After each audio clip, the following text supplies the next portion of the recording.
what God is saying and speaking right now through Sister Na is exactly what God has just spoken to us. Amen. As I'm busy praying, ngisahleli uMngcwele ugcizelela lento. Ugcizelela lento number 1 yemnako. Amen. Njengoba futhi uMngcwele egcizelela ngoSister Na. Number 2 ugcizelela lento ukuthi bazosinda kanjani engekho shumayelayo. Lento yokushumayela ayikhulumi itende. Ayikhulumi bazalwane imvuselelo. Ikhuluma wena njengebandla. Wena uwedwa uyibandla laNkulunkulu. Ikhuluma wena njengethempeli. Indawo ehlala uNkulunkulu. Ukuthi ulithathe ithempeli uhambe uyolifaka kamakhelwane. Ukuze uNkulunkulu ohlala ethempelini ezokwazi ukwenza umsebenzi kamakhelwane. What God cares more about right now is abantu bakhe laba babhubhayo being able to access his kingdom through us. Hallelujah.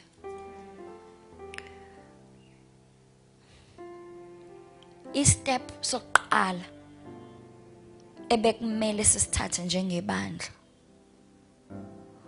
ukuthi sithathe imnako yezwe sishiye ukuze uNkulunkulu ezokwazi ukusebenza ngathi. Lithi iBhayibheli in the palace noma endlini yenkosi kunezitshe eziningi. Hallelujah. But izitsha zendlu yenkosi azifani. Now this is the time for all of us bazalwane to determine ukuthi suhlobo luni lwesitsha sikhona endlini. But akufanele sibe ilezitshe ezinezinto esingeke sikwazi ukusebenziseleka zona. Ukuthi uNkulunkulu mefuna ukuphaka sibe ilezitshe ezingayiseke etafuleni. Noma sigcwele kodwa ngoba silezitsha ezingayiseke etafuleni abantu abakwazi ukudla from us. You now have to decide, you now have to choose ukuthi uma ngabe uNkulunkulu week by week is depositing something in you. Are you really going to take everything uNkulunkulu asayifake kuwe ungcwatshwe nayo? Are you really going to die with those souls or your point of contact yabo? Bazalwane, ubaluleke kakhulu yini lo msebenzi osebenzayo ngaphezulu kwemphefumulo?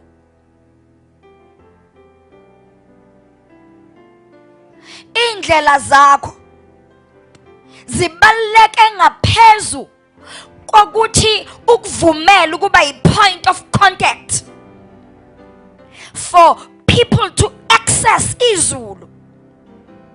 Abangani bakho laba benza ukuthi abantu bangakwazi ukudla kuwe babaluleke ngaphezulu kokuthi wena ukwazi kuba yi-access ebantwini ukuthi bafike enkosini. Ubuthongo bakho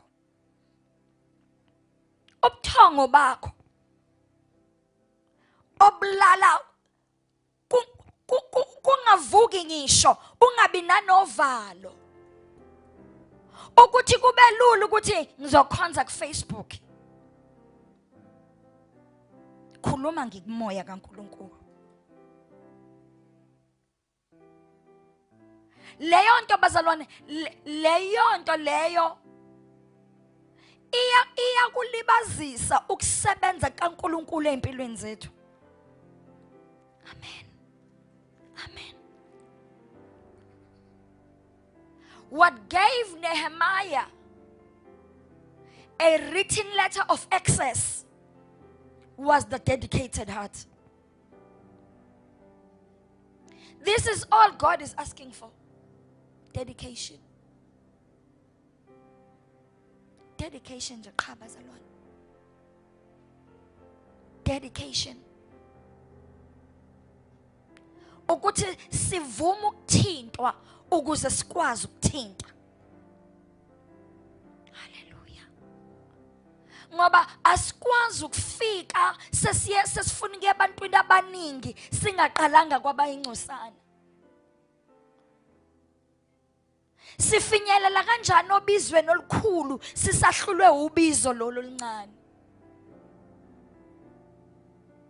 Lithi iBhayibheli ngesona esisodwa esiphendukayo, isona esisodwa esiphendukayo,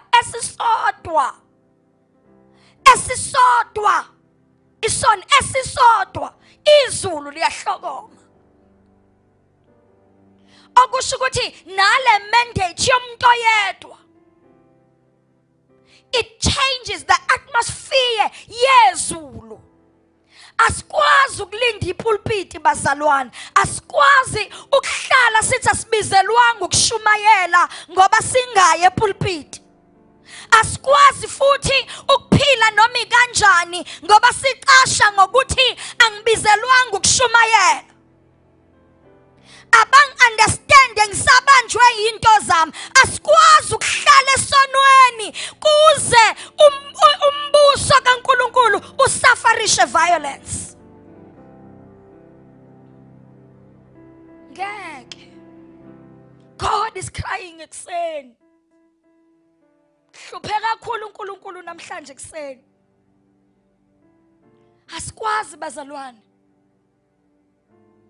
Siyoyikhotha amanxeba kube nini? Sithi inkosi silinyaziwe.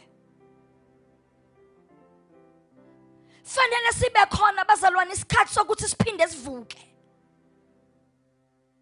Ngenxa yaloko okugcwele enhlizweni yethu. Inhliziyo yethu imele ukumlambela uNkulunkulu ngalendlela yokuthi noma ngabe bezikhona izinto ezilimazayo kodwa asanaki ngoba uzopholisa amanxeba.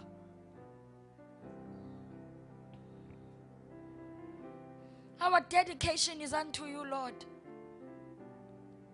More than anything, the scales need to be tipped. Our scales need to be tipped the right way. Having our desire and commitment kuNkulunkulu heavier than our prayers of need. Sometimes uNkulunkulu kunezinto ayiphendula hayi ngoba uyicelile, hayi ngoba uyithandazele.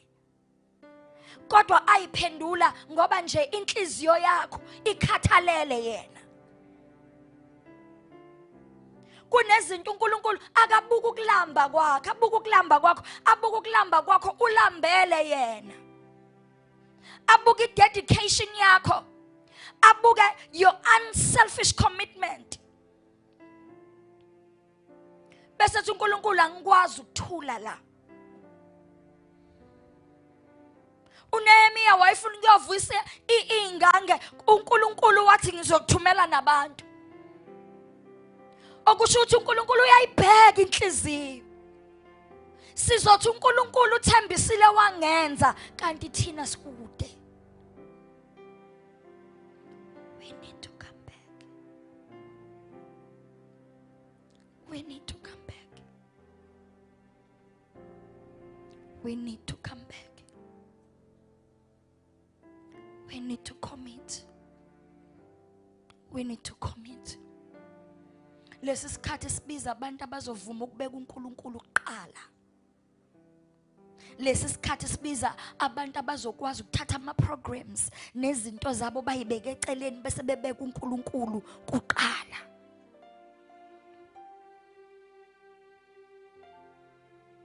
And the steps sokuqala sokwenza lokho is to allow God to fill your life with himself. Allow the Holy Spirit to occupy. Lilodwa ithempeli. Iyodwa indlu. uNkulunkulu ayiphi umoya engcwele emhlabeni. uJesu wamnikeza isibeletho saMaria. Kodwa uJesu uthe mahamba, umoya engcwele wanika indawo eyodwa wena. If the Holy Spirit cannot live in you, uzoyapi? Futhi uma ngabe umoya engcwele ehleli kuwe kanti umhlalise kanzima, enze njani? Uma thina bazalwane sixakwa eyethi imndeni emakithi, isixake sikhala inyembezi, singakhulumi, ungafuni ngisho ukuphambana nodadewenu epassage, ufise ngisho ukuphuma ngaphandle uhambe uyoqasha ngoba uxakwe umuntu wakini emzini kababa wakho, how much more umoya engcwele ongenayo ioption yokuyoqasha? He does not have the option yokuqasha bazalwane. Akanayo indawo, akanayo umastanda angaya kuye, akanayo indawo angabalekela kuye. Uwe indlu yakhe. Enze njani? Moya engcwele. He's grieved. The Spirit of God is grieved in us.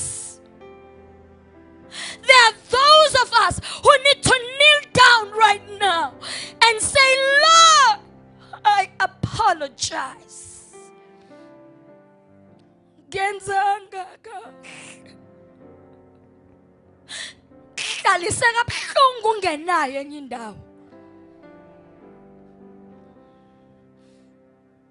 Ngakubizela endaweni engalunganga. Ngathi sebenza kuyo. The Holy Spirit is grieved. The Holy Spirit is grieved.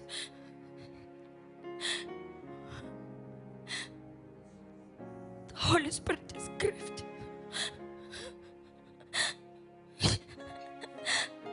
Who?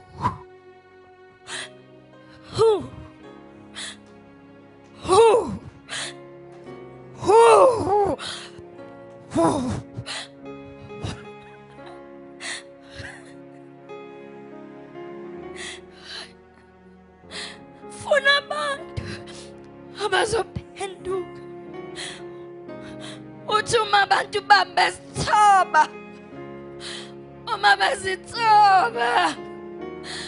bezithoba bephenduka. Mina Jehova ngiyokuzwa. Hey.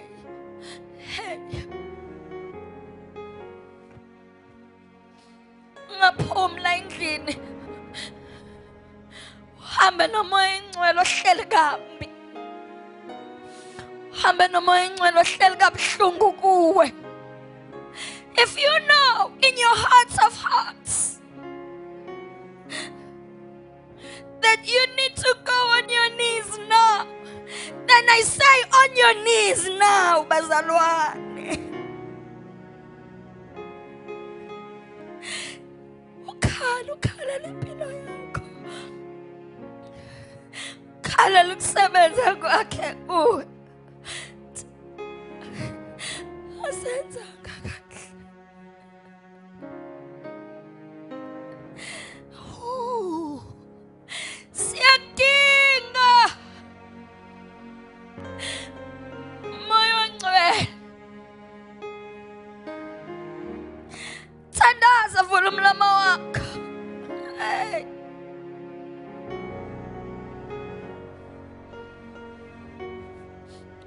umlama wakho Ntshangase, vula umlama wakho.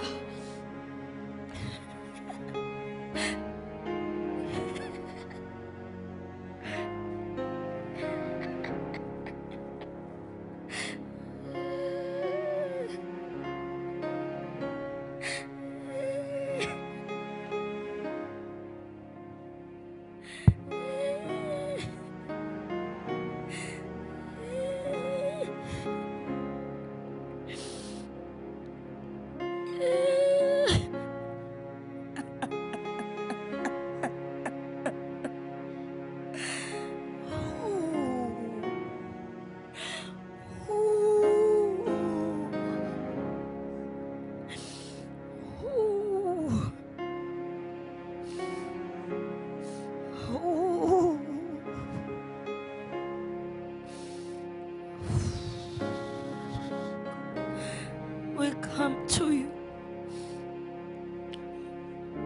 We come to you, Lord. Uthe masivuma ngeke usilahlele ngaphandle.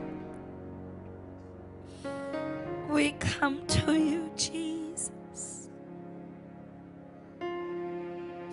Siletha uqobo lwethu kuwe. Siletha uqobo lwethu kuwe. Sidinga wena.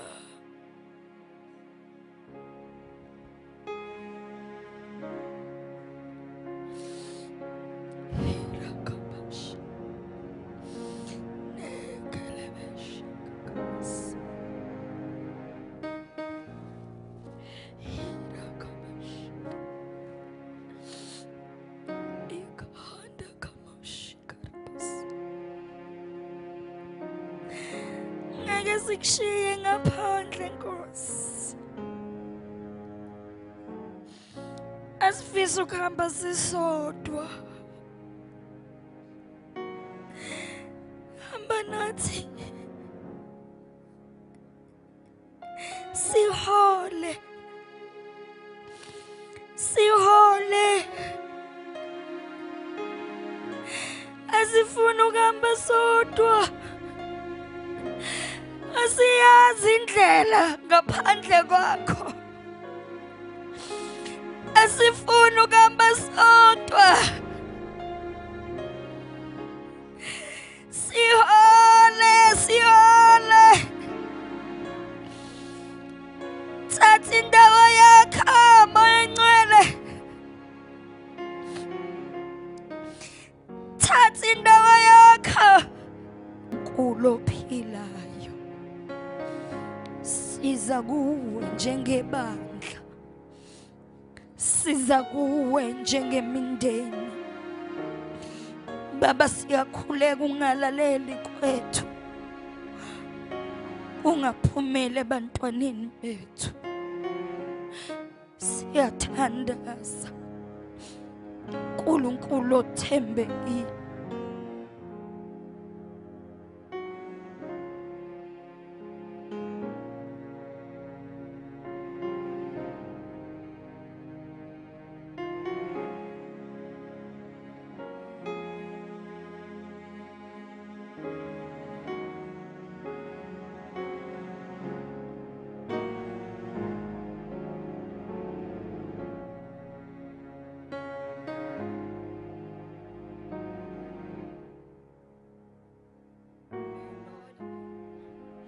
In the name of Jesus.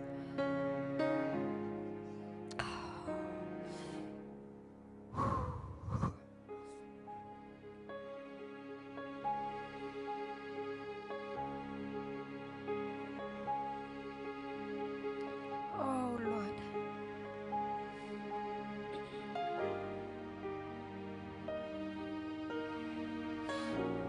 Oh Lord.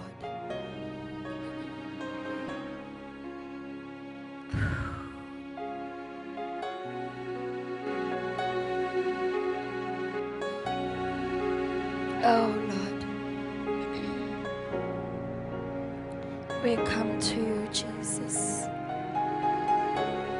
We pray, Lord, that you can take our lives and do something with it. Take my life. Do something with it. Funa abantu namhlanje who want to commit themselves. Abafuna ukungena esivumelwaneni nenkosi. Nkosi, ngihlulekile ukuzenzela. Ngizamile. Ngakholwa kodwa ngabona futhi ukuthi sengikholwa nangengqondo yami. Sengibanjwe nje kuphela ukwazi ukuthi ungenzela umusa. Kodwa namhlanje ngiyafisa Nkosi ungene esivumelwaneni. Ngene esivumelwaneni nawe. Sempile committed kuwe. And only you. Funa ukuthandaza nomuntu othi Moya Ngcwele thatha impilo yami wenza into ethile ngayo. Le ofisa ukuyenza wena.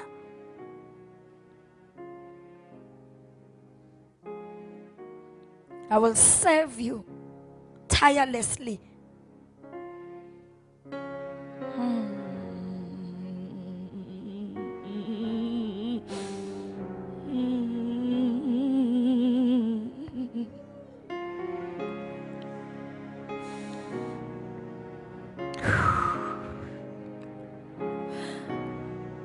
Bringing myself as a vessel.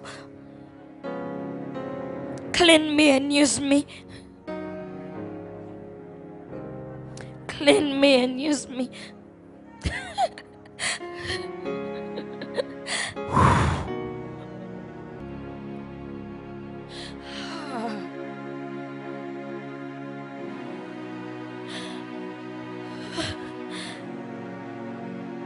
We are gonna serve you tirelessly.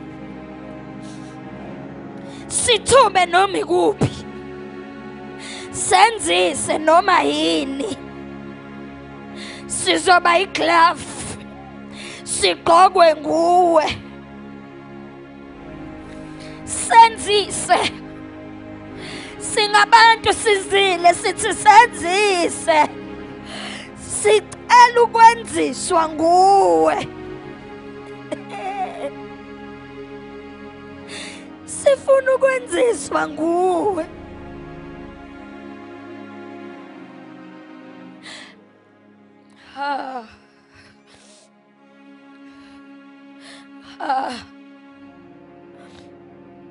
Vula umlomo wakho thandaza. Dedicate yourself. Noma ikuphi Nkosi, noma yini. Noma yini. I recommit.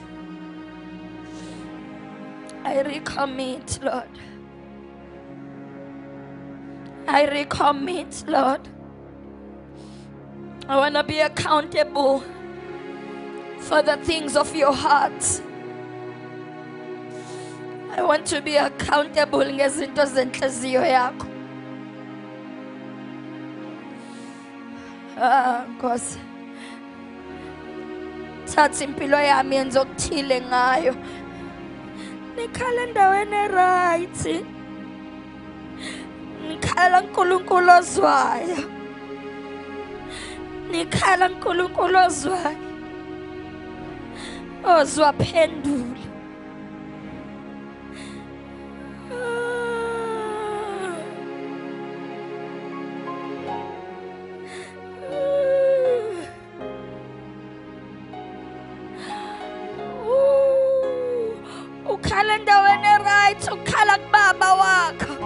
He is God your Father.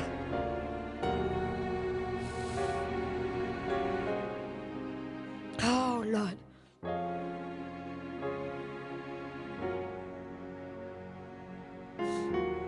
Oh Lord.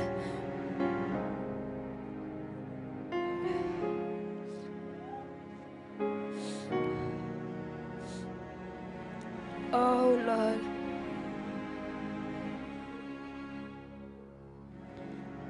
thulule lumoya wakho Jesu Ntshangase thulule ngiyaprofetha mina umoya wakho Jesu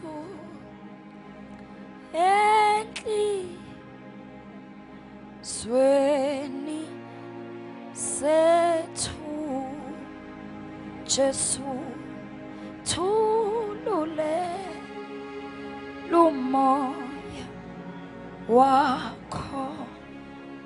Hey, I prophesy thulule lumoya wakho thulule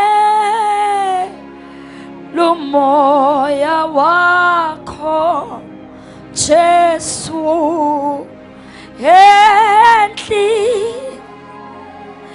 enhlizweni zethu Jesu thulule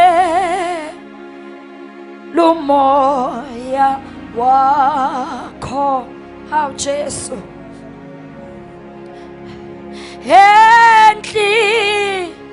enhlizweni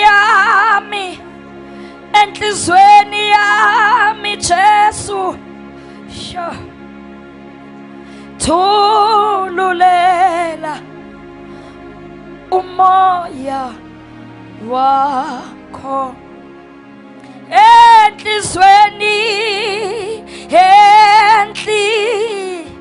enhlizweni zethu Jesu thululela umoya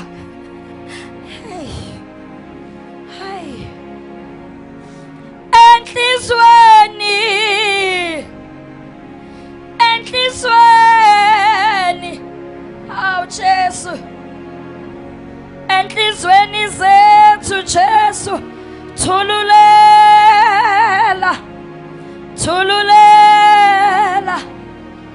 awu Nkosi yami enhlizweni zethu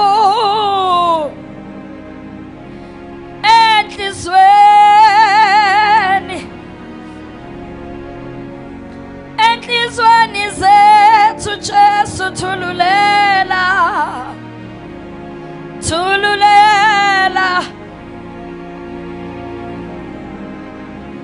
we commit ourselves Lord thela mafutha esibanini sami sihlale sivutha thela mafutha esibanini sami sihlale sivutha thela mafutha esibanini sami sihlale sivutha izibu yinkosi yami.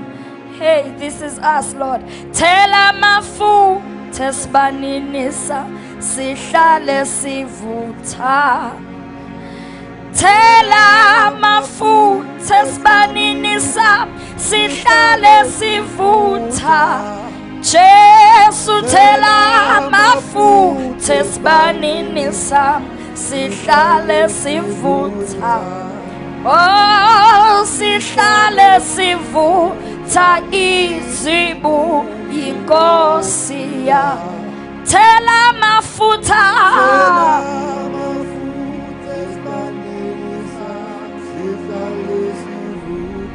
thela mafutha esibanini sami sihlale sivutha oh thela mafutha esibanini sami sihlale sivutha oh sihlale sivutha izibu yinkosi yami. Thina sila phambili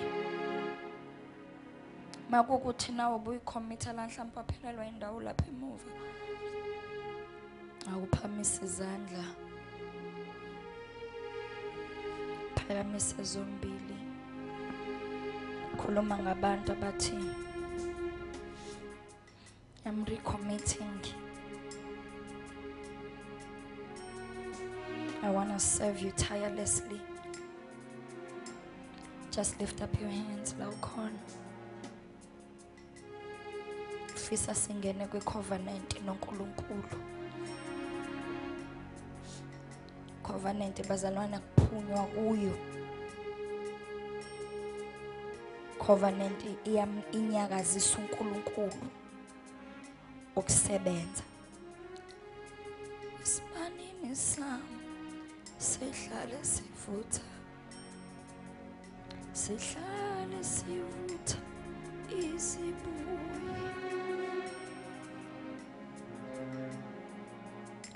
Sithi Nkosi uJesu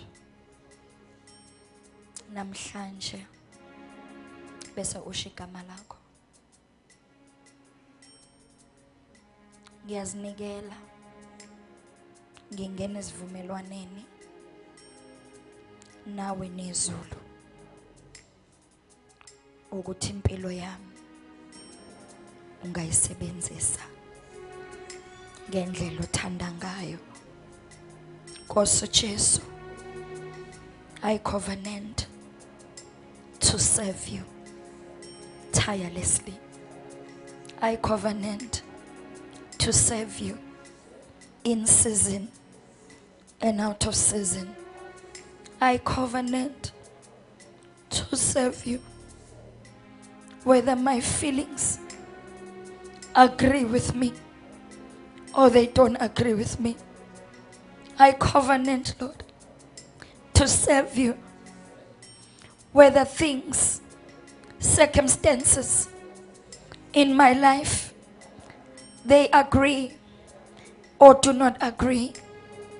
I covenant to be a vessel for your glory. Take my life, do something with it. I give myself to you in Jesus' name. Today, I am in covenant, a holy covenant with you, Lord. In Jesus' name, amen.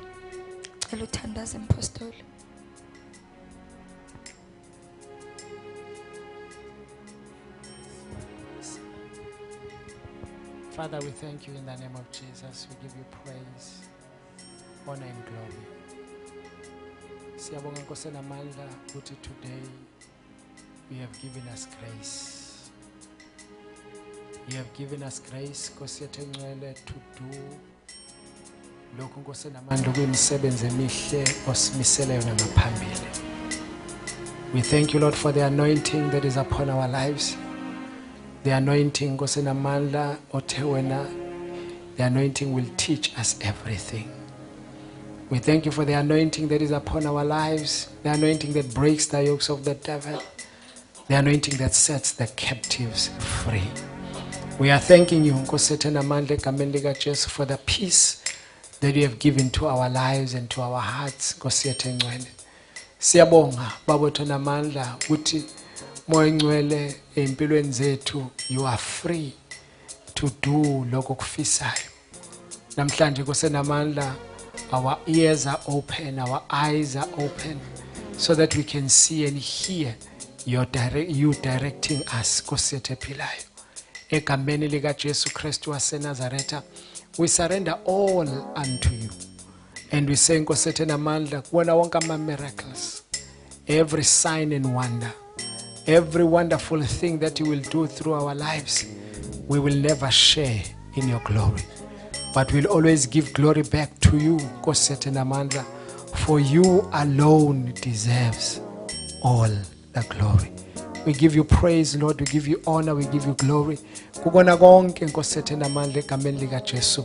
Sibonga ifavor yakho Nkosi yethu engcwele. With your favor is upon us. Sibonga ukuthi we have favor with you and we have favor with men. Everywhere lasihamba khona Nkosi Namandla, kuzobonakala ukuthi wena uhamba phambi kwethu. Siyabonga ukuthi wena usibambile ngesandla and you are walking before us. We give you praise, honor and glory. Baba Ntshangase, we commit ourselves to you. In Jesus' name, amen. Shaya izandla shaya moyeni.